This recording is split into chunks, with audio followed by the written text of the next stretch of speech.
We'll begin the course with a discussion of limits. First of all, I want to sort of address the notational issue. When we write something like I've displayed here, we're asking the following question.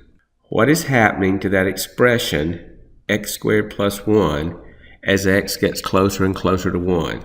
Look at that notation and see how I get that information out of that expression.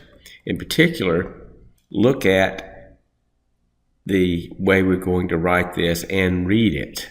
The LIM is read as the word limit. Underneath that, the X with the arrow pointing to the right toward the number 1 is read X approaches 1. So that entire expression would be read as the limit of x squared plus 1 as x approaches 1. Keep in mind here, we're not particularly concerned about the value at the number, in this case at 1. We only want to know, with the concept of limit, what happens as x gets close to that value, in this case a 1.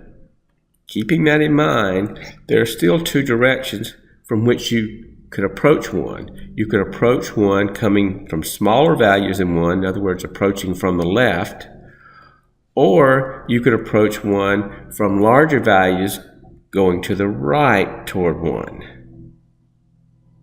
So even within the issue of what happens to the expression as x gets close to 1, we have to worry about directionality as well. If we're coming from the left toward 1, we call that a left-hand limit. If we're coming from the right toward 1, we call that a right-hand limit. Notationally, if we want to indicate a left-hand limit, we go down to the, in this case a 1, the number that the arrow points to, and put a superscript of a minus sign. That indicates we're looking at a left-hand limit, or we're interested in a left-hand limit. On the other hand, if we're coming from the right, we use a superscript of a plus. So negative doesn't mean negative number. In fact, I would just think of it as a minus sign. It just means coming from the left. And the plus sign doesn't necessarily mean positive. It just simply means coming from the right. Let's go back now and look at each type of limit individually. Let's first start with the left-hand limit. I'm interested in what happens to the expression following the LIM, in this case x squared plus 1, as x approaches 1 from the left of 1. What happens to the value of x squared plus 1? Well, think of it this way. If you think of some values fairly close to 1 but smaller than 1, and think of getting closer and closer to 1, you might try something like 0.9, which is definitely less than 1. 0.99 is less than 1 but closer to 1, and you could just keep adding 9s. 0.999 is close to 1 on the left of 1, but closer to 1 than 0.99, and so on. And if you look at that and make a chart and compute these values, for every x value, starting with the 0.9, if you plug in and do 9 squared plus 1, you'll get about 1.810. If you plug in 0.99, again, your calculator is very useful here, you'll get about 0.19801. And if you put in 0.999, square it and add 1, you'll get about 1.9988001. It's sort of easy to see that those values, as you're squaring them and adding 1 to it, are getting closer and closer to the number 2 as x gets closer and closer to 1. You see the pattern emerging. When that happens, we simply say that the left-hand limit of that expression is equal to 2. It's the thing that the values of the x squared plus 1 approaches as x gets close to 1 from the left. Now let's do the same thing with the right-hand limit. This time we're approaching from the right, so we're taking values bigger than 1, but getting closer and closer to 1. So you might get something like, and again, I'm moving from right to left here when I'm reading them off, 1.1, 1.01, which is still to the right of 1 but closer to 1 than 1.1 is, or 1.001, which is still to the right of 1 but closer to 1 than the other two. And you could keep inserting zeros and getting as close to 1 as you like. If you do the same thing, play the same game, make a chart and calculate, if you plug 1.1 in, square it and add 1, you'll get about 2.21. If you put in 1.01, you'll get approximately 2.0201. And if you put 1.001 in, you'll get about 2.002. And you can get as close to 1 as you want to, and as closer and closer you get, you'll come to the same conclusion as you did before, is that as x approaches 1, the value of x squared plus 1 is getting closer and closer to the number 2. So we say that the right-hand limit as x approaches 1 is 2 for that expression. That's what we mean by left and right-hand limits. We found out that the left-hand limit was 2, the right-hand limit was 2, and therefore what you might call the limit, or the overall limit, or the normal limit, the limit is probably the easiest way to say it, is 2. And that happens when the left and right-hand limits are equal to each other. Now let's take a look at what's happening graphically, because sometimes it's helpful to think about these things graphically. What if I think of x squared plus 1 as being the f of x that I generalized to earlier? You can draw that, and you know that that's just a parabola. If you need to plot a few points, you'll see that it looks pretty much like what I've displayed here. And when you're approaching 1, you can see what's going on in that graph. Let's take the left-hand limit first. That means we're looking at what's happening to the y value of a point moving along that curve from the left toward x equal 1. In other words, I'm going toward 1 on the x-axis. What's happening to the point on the curve as I get closer and closer to 1 from the left? For example, suppose I pick that point. It's to the left of 1, and you get something along the curve that I've indicated by that red dot. Now let's move a little bit closer to 1. If you move a little bit closer to 1, you get another y value. If you move even closer to 1, you get another y value. If you move even closer to 1, you get yet another y value.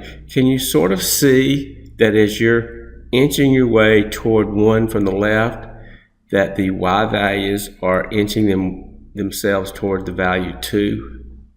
So that's a graphical representation of what we did earlier. Notice the answer is 2. We knew it was 2, but if we interpret it graphically, it gives you something to think about when you're doing these limits. You're looking at what happens to the y values of the function as the x values do something, coming toward a number from either the left or the right. Let's do the same thing with the right-hand limit.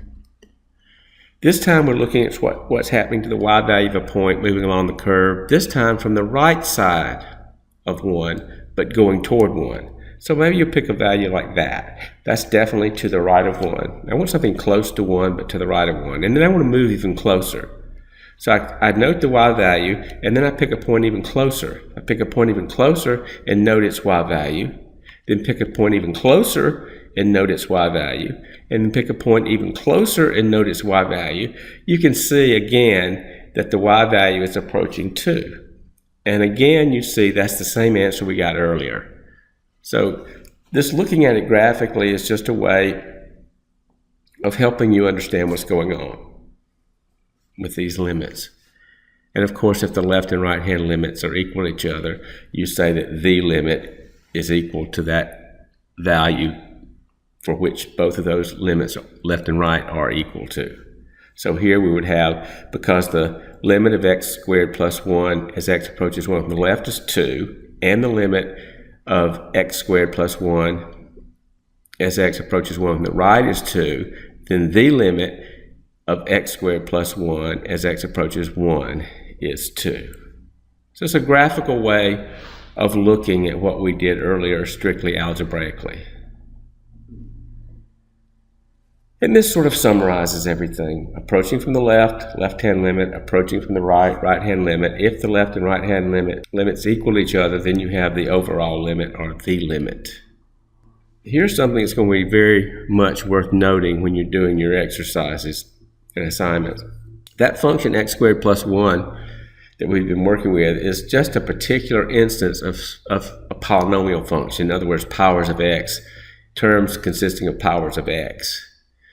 3x squared plus 5x minus 7, anything you can make up with powers of x strung together. Those are polynomial functions. For polynomial functions, it turns out that the left and right-hand limits are always equal to each other. It wasn't a coincidence, and we'll talk about why a little bit more in a later section, but they're always going to be equal to each other, and they're always going to be equal to what you'd get just by plugging that number c in place of x.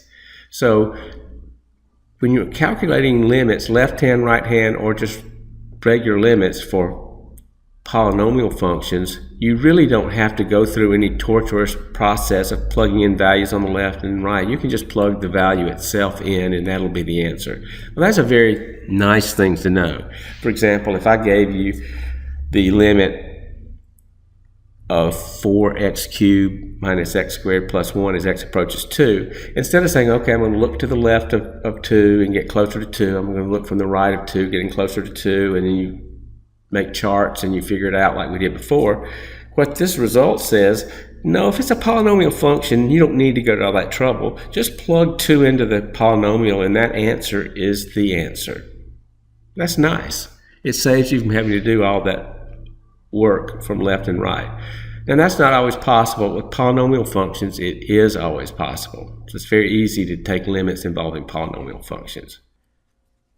It turns out, and we'll talk more about this later, it doesn't necessarily have to be a polynomial function for the plugging in technique to actually work. In fact, for most functions, when you're doing limits, if you can plug in and get a real number for an answer, most of the time that result is the limit you're looking for. So for example, if I gave you this nasty looking quotient and ask you to calculate the limit as x approaches 2, if you just plug 2 in, you'll end up with 7 over 1, which is 7, and that is in fact the limit. So for most of the problems you'll be dealing with, if you can plug in a value and get an answer, most of the time that result will be the limit. There are special cases where that's not true, and you'll come across some of those, but for the most part, if you can plug in and get an answer, you're probably going to have that as your limit result and be correct. If you had something even nastier, maybe it has a square root in it, but you're approaching 3, well, if you plug 3 in, you end up with the square root of 2 over 8. There you go. How about this one? The limit as x approaches 1 of the expression x squared minus 1 over x minus 1. This time you plug in a 1, and uh-oh, something happened. You got 0 over 0. Well, that's not a real number. So what does that mean? It turns out a 0 over 0 is an indication that you can simplify that expression further before you plug in the limit. So anytime you try to plug in and get 0 over 0, back up. It's telling you that you can back up and simplify the expression before you move on. So if I back up a little bit and try to simplify this expression before I plug in anything, you'll notice that the numerator is the difference of 2 squares, so I can factor that as x plus 1 times x minus 1. And once I do that, I can see that the x minus 1 in the numerator will divide out with the x minus 1 in the denominator, leaving me with just x plus 1 as the expression I'm taking the limit of. Now if you plug in the 1, you get a perfectly good answer of 2, and that is the correct answer. So that's nice. This plugging in works quite often. It saves you from having to go back and do left and right hand limits, and that should always be your last resort if there's some other way to do it. Here's another one. What if I give you the limit of x squared over the quantity x minus 1 as x approaches 1? Try plugging the 1 in. This time you get 1 over 0. Well, having a 0 in the denominator is always a problem. But before, if it was 0 over 0, it flagged it for being simplifiable. But if it's not 0 over 0, but it's something else over 0, that's an indication that the limit does not exist. 0 over 0 is an indication that you can go back and simplify and get rid of the value that caused the division by 0 and still get the right answer for the limit.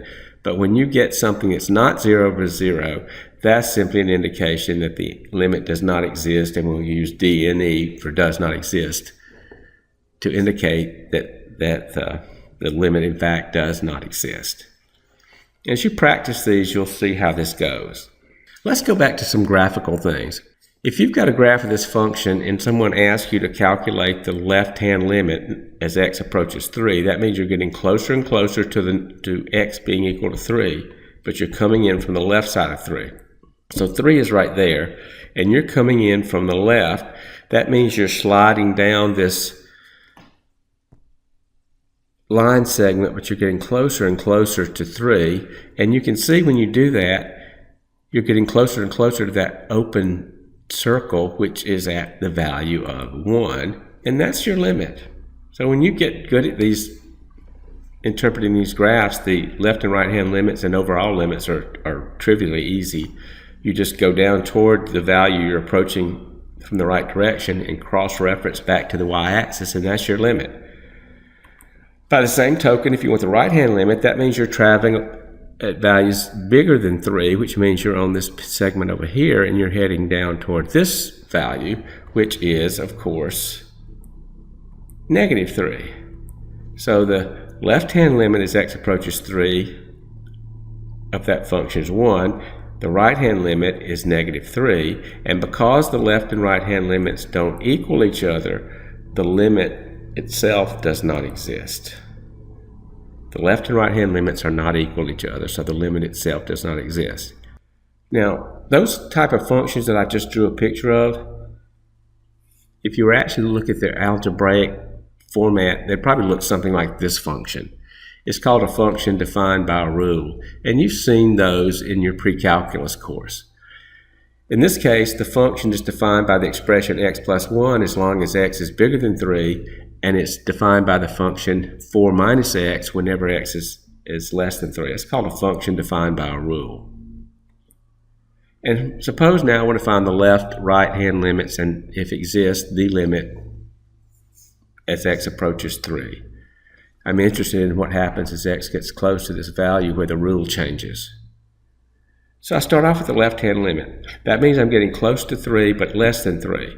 Well, if I'm getting close to 3 but I'm less than 3, that tells me I'm on the bottom rule, which is the 4 minus x. So as long as I'm coming in from the left of 3, I'm using the 4 minus x, and now I can just plug 3 in for x and get an answer of 1.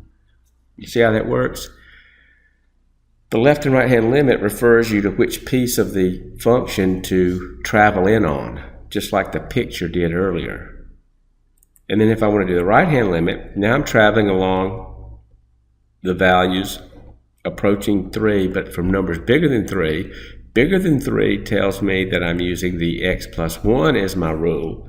And so now I can plug 3 in for x and get 3 plus 1, which is 4. So that's the right hand limit.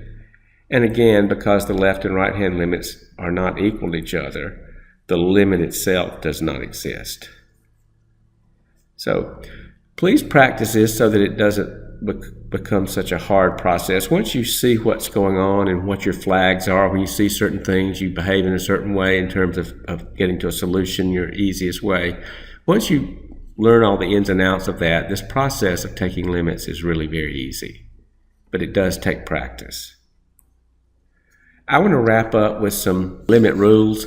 I apologize in advance because they look sort of frightening when you first look at them, but I'm just putting them here for reference. I really don't think you even need most of them because most of them are intuitive, but I want them here for your reference for later on.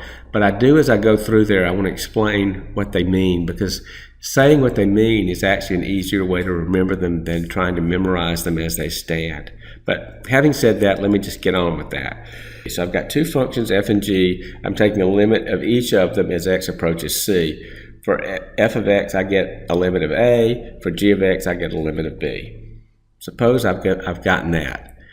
Rule 1. If k is a constant, then the limit of k as x approaches c is k, and the limit of k times f of x as x approaches c is simply k times the limit of f of x as x approaches c. And since the limit of f of x as x approaches c is equal to a, then that means it's k times a. Now that's a mouthful and it looks sort of off-putting, but all it's really saying is that the limit of a constant, in other words, the limit of a number is just that number. If I ask you to take the limit of a number, it's just the number, no matter what x approaches. And that if you're taking the limit of a number times a function, it's just going to be that number times the limit of the function. So for example, if I ask you to take the limit of 18 as x approaches 2, or anything really, it's just going to be 18.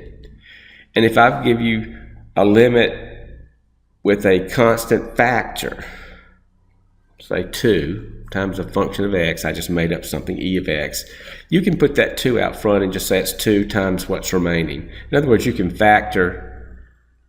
A constant factor can just be brought outside the limit.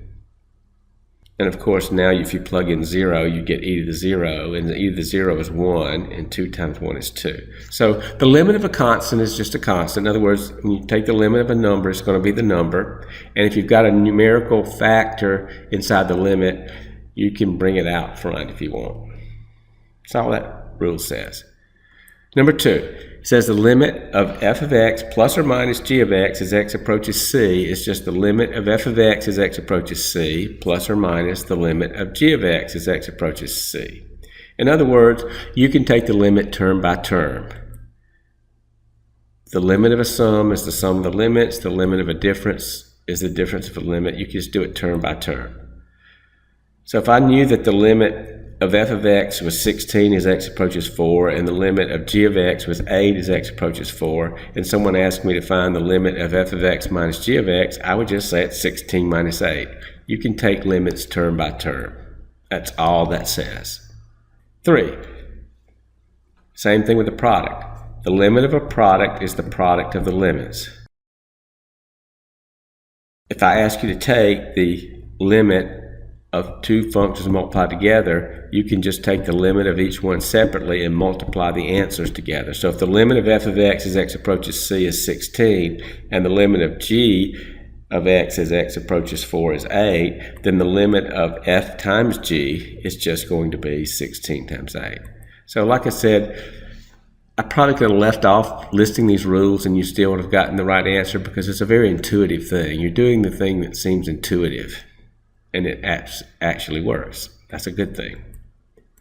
Number 4, same thing with the quotient as with a product, with the caveat that you can't divide by 0. So as long as you're not dividing by 0, the limit of a quotient is the quotient of the limits, as long as you're not dividing by 0. So if I told you the limit of f as x approaches 4 was 16, and the limit of g as x approaches 4 is 8, and I want you to find the limit of f divided by g, it would just be 16 divided by 8. Again, very intuitive. And the last one is the one we've been using already. If f is a polynomial, the limit of f as x approaches c is just what you get by plugging c in. And we've been doing that already. I just threw that in there for completeness. So you need to practice. Most of this stuff's intuitive. There are times maybe where you actually need to do a left-hand limit, right-hand limit by plugging in values and looking at what's happening to the result. But most of the time you can figure it out using some of the tricks or some of the results that have been presented here. But the key is to practice a lot.